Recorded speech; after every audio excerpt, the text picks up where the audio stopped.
Noise.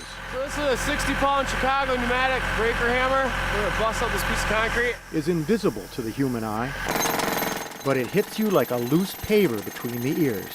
Yeah, it's the motion of air molecules. They just head on out as a little wave, and then they make your eardrum move back and forth. This middle ear space is air-filled, and there's 3 bones, they're the smallest bones of the body. They vibrate in response to that sound. Hairs that vibrate exist inside this snail-shaped organ called the cochlea, and that is actually how we hear, is through movement of those hair cells. And those hair cells, closeted deep in our ears, once busted up by loud noise or prolonged exposure to noise, can't be regenerated. So when they break, when they can no longer send the signal, we lose clarity of sound. We lose that ability to hear well that we have, that's innate when we're born. Even here in Eau Claire, you always hear traffic, airplanes, construction noises. We are encased in sound. I think so. I think we are encased in sound. 0 decibels. Ears were made to serve sound, not silence. And sound speaks the language of decibels. The threshold of hearing is the least amount of energy that would move your eardrum enough for it to be detected. A single decibel. It doesn't take much to get your eardrum moving. That's all it takes to trip the meter to register sound. Dr. Tom Lockhart is a physics prof at the University of Wisconsin-Eau Claire and the meter reader. Loudness just a perception. Noise is nothing new to humankind. In the Epic of Gilgamesh, written in 2100 BC and considered the planet's first great literary work, the gods complain that the uproar of mankind ensures that sleep is no longer possible. The century since, we have sought to legislate against blacksmiths, bacchanals, and barking dogs. In 1972, the Environmental Protection Agency officially labeled noise a pollutant.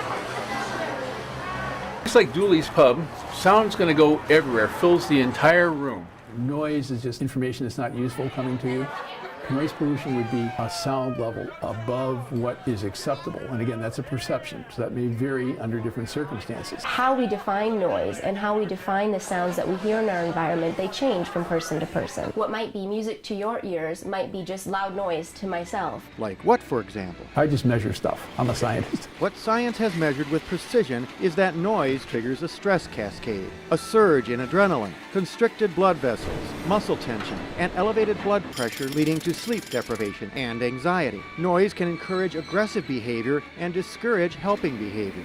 Our noise habits are hard habits. In this world where we're constantly bombarded by sound and by even just gadgets and electronics, I think it's harder and harder to find that quiet space for ourselves.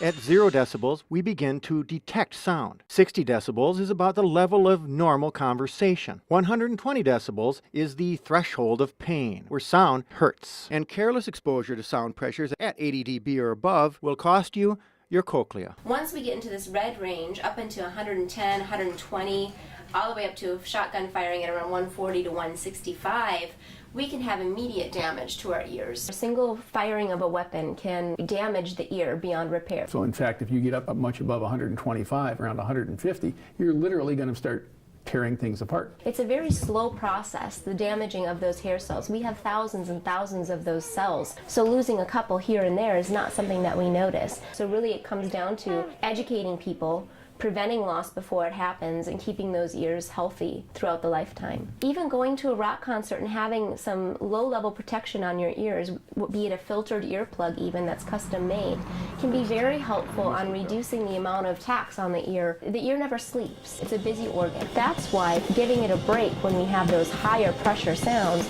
can be very good for the inner ear and those hair cells and preserving them longer. To corner silence, it seems, one has to lock himself away from the world, from life, in rooms built by other humans to bar the door to decibels. Here we are in our sound booth.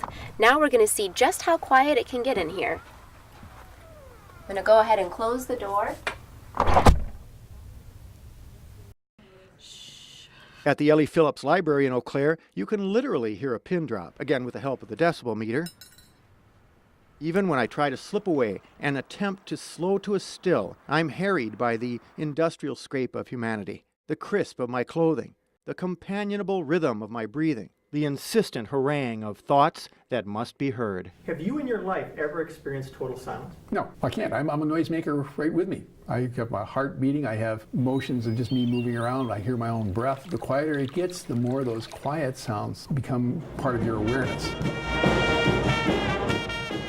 Perhaps it's not noise, but silence who is the intruder. Humans absolutely are noisy by nature, and I think that we gravitate to sound. I was born with hearing loss. I have had hearing aids since I was 9 years old. Hearing truly connects us with one another. It's really what connects us to our environment. It connects us to our world.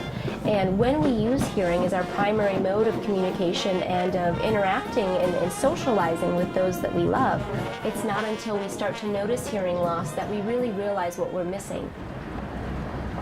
Lori Carcera has never once heard laughter or birdsong.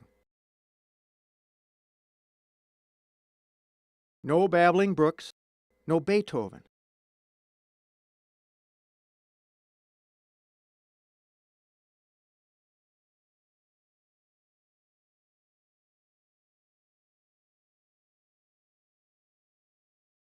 She's also never heard gunfire, or leaf blowers, or political ads.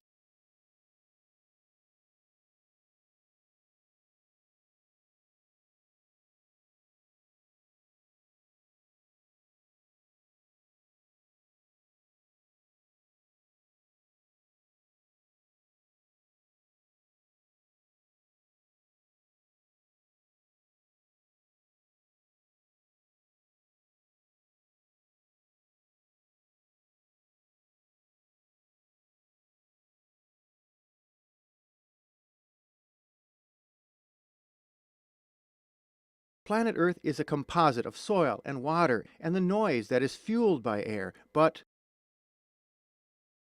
separate from, and certainly less intrusive than, the clattering of our overloud lives.